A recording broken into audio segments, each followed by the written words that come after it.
Hi, James. Hey, Nice Sean, to how meet you you. doing? Doing great. Doing great. So, I know that you've led several enterprise sales teams at some very large companies such as MongoDB, ADP, others, Yeah. also as well as on the startup side. So, maybe tell us a little what is a day in the life of an enterprise executive look like? Are they working alone with the team? Some of the Mm, KPIs. yeah, I think selling when you're a bag carrier can be quite a lonely profession sometimes. When you're out there hunting, but when you're in sales leadership, it's really a team sport, and your job is to try to coordinate the activities not just of the guys in your team, but also the people who are around you in the business, who are your teammates, really. And that's also how I try to see the role as the sales rep as well. When you're dealing with a customer, I try to see it more as your role as assistant buyer. So my job is to understand my company so that I can help you get the best out of that. Right. And how much of the time is divided between hunting and versus more nurturing existing pipelines? Yeah, well, I mean, it depends on the stage in the business, doesn't it? So I'm in a business right now where what we're trying to do is build a new territory. So it's absolutely 100% new business. There's no existing business at all. So it's all about how you can build your pipe, how you can push momentum through the different stages of the sales process. Now, depending on how your sales organization is structured as it matures, you might have, say, and I've worked in an environment where you own your existing accounts, and so you're responsible for growing and retaining revenue. And then normally when the company gets a bit more mature, then you split that off into a new business and an inside sales team. I've always been focused on new business, but I have to say, when you work in what's normally a land and expand model, it's a big part of the win to be able to keep going back to a customer for at least a couple of years, just to be able to try and grow your footprint in the organization. Right, right. And maybe if you could color for us a little bit, the difference between working on acquiring maybe more SMEs or mid-size versus enterprise. I know you've done a lot of work on the enterprise Yeah, side. yeah. Sure. So selling to mid-size versus enterprise, I would say it's much more fun selling to mid-size. It's easier. There are fewer decision makers. There's faster deal velocity. It's less complex as an initiative within the company, and therefore it's less likely to fall apart. I've worked in environments before where the product's been so complex that the sales cycle's taken 2 to 3 years, and you can imagine in 2 to 3 years, there's so many changes to the company and so many changes to the people in the positions that are important in that customer that you end up being the only point of continuity in the project, and it can be quite hard to maintain momentum.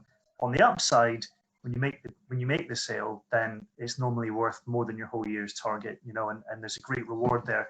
But I like mid-size, lots of deals, fast velocity, and what that tends to mean is you can spread your risk. If you've got 20 deals that you're working on over the course of a year, and 3 of them fall out, you still have 17 deals that will more than hit your number.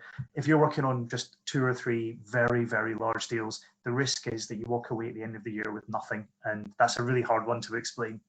Right, right, absolutely. So honing in a second on the enterprise types of accounts, what are some methodologies and approaches that you've been applying to cracking some of these very large accounts?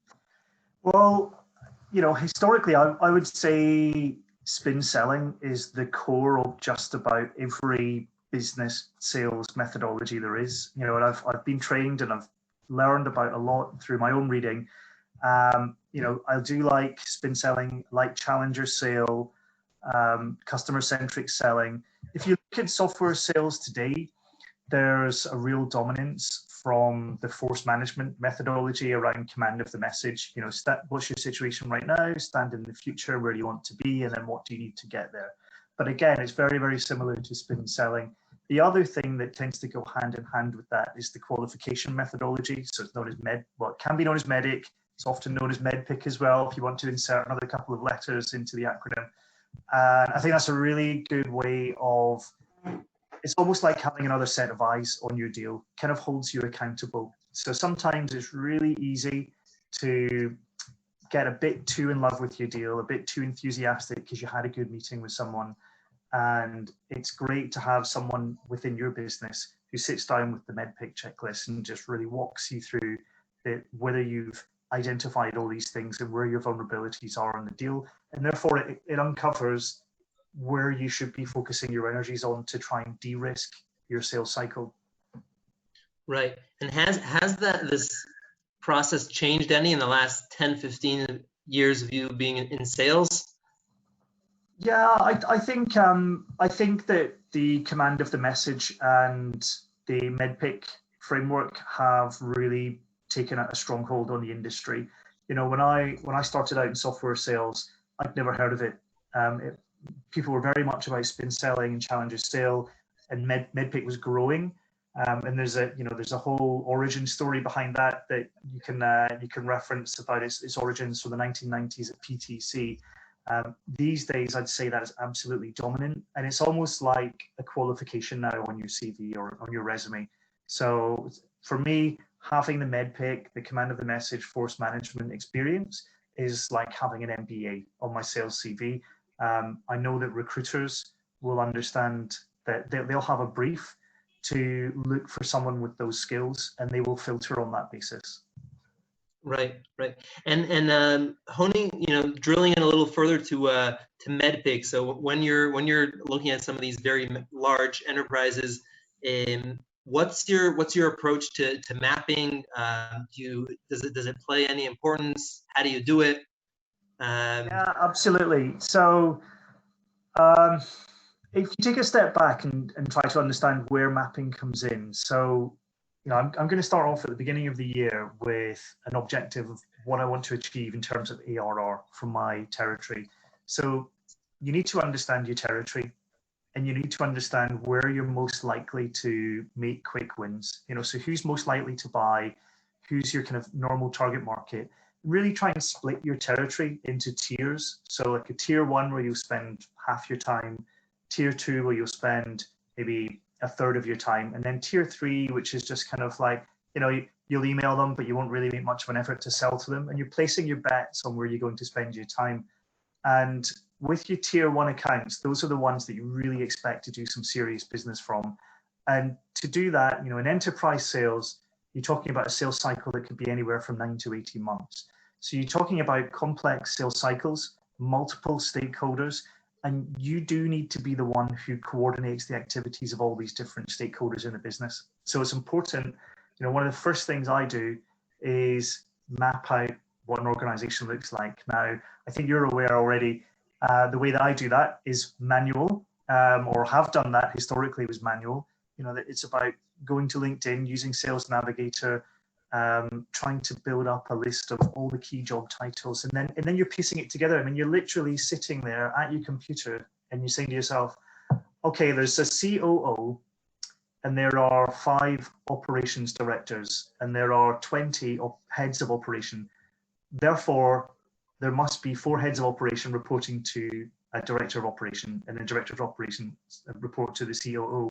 And then you try to filter through LinkedIn and figure out which heads of ops report to which directors. And that process takes days, and it's a living document. And of course, it only exists on a spreadsheet. It's not the best way to manage the data.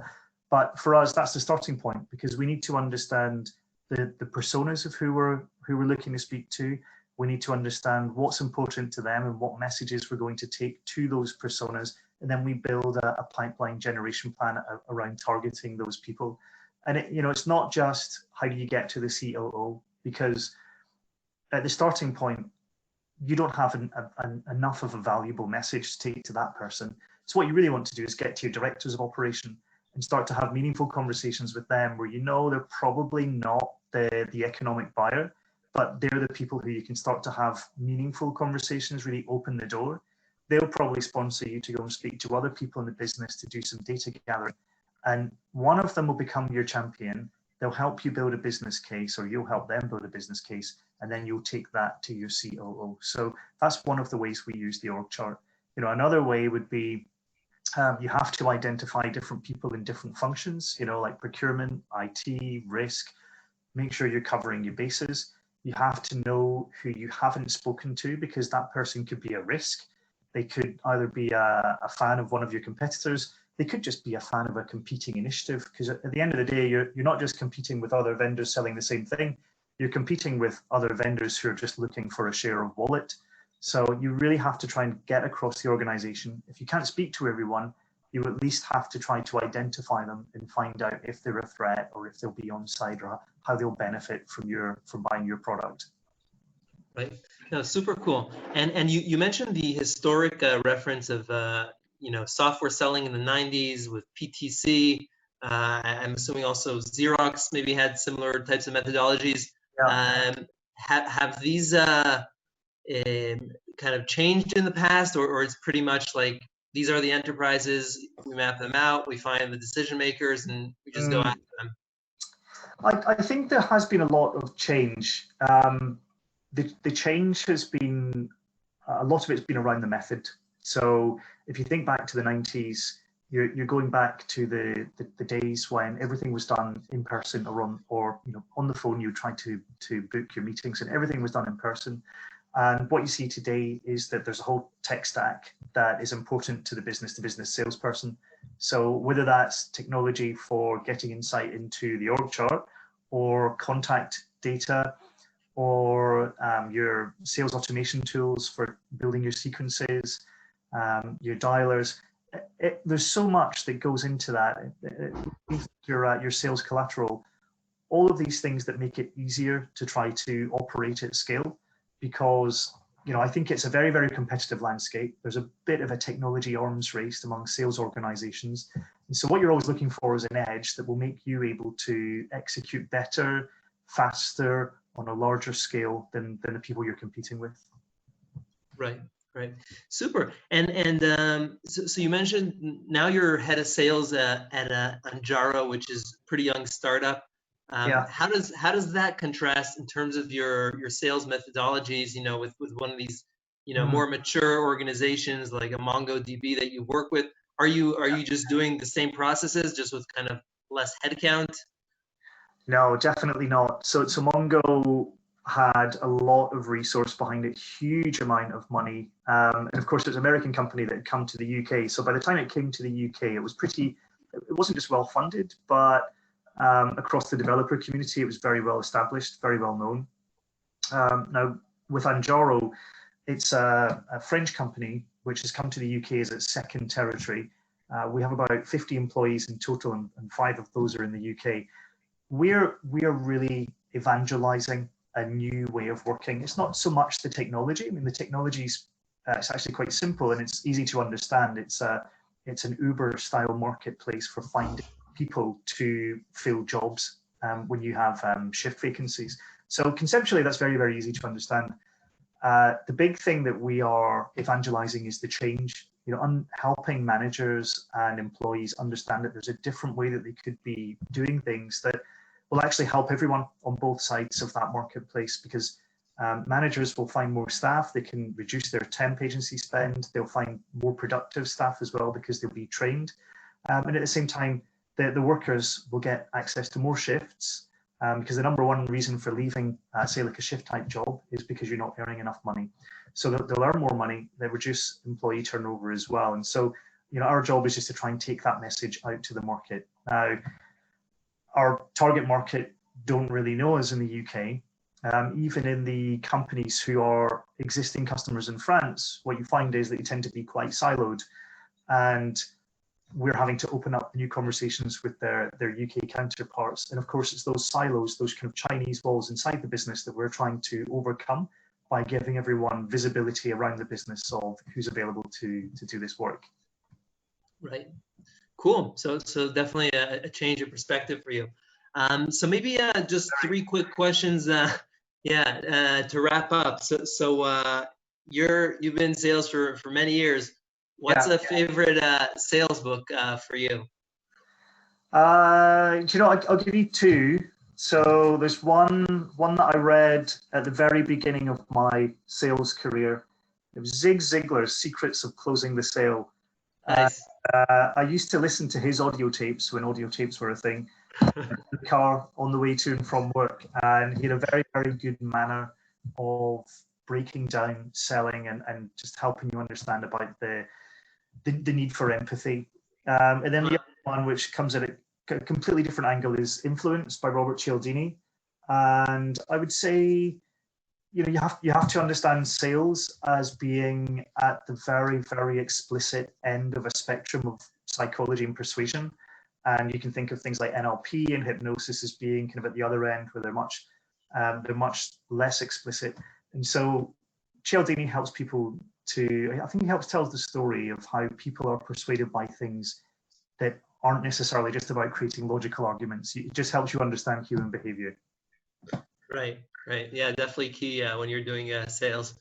In terms, so my second question, was there a role model who really influenced, shaped your career in sales or enterprise?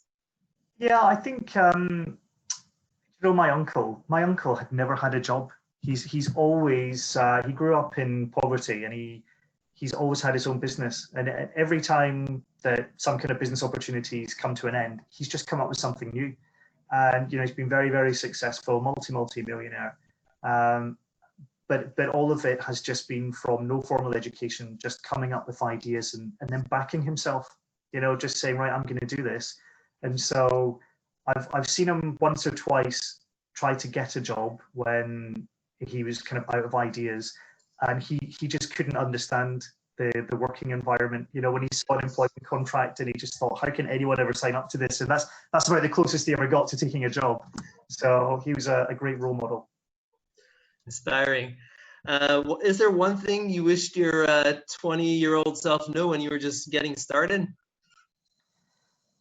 Yeah, you know, so I've got, I must bore my younger cousin with this kind of advice, because he's in his early 20s just now, and he's in sales too. It's really not about money. When you're in sales, you know, you're money incentivized, and of course you'll keep your job by earning money. That's the measure of how well you're doing. But you know, the thing about earning money is you get to the end of the year, and then you start from zero again, and the job becomes tougher. Normally, if you're successful, you know, the targets go up, the territory reduces. And the thing that you'll take with you is the learning. So it's learning about the sales processes, it's learning about how to build a business, it's learning about customers.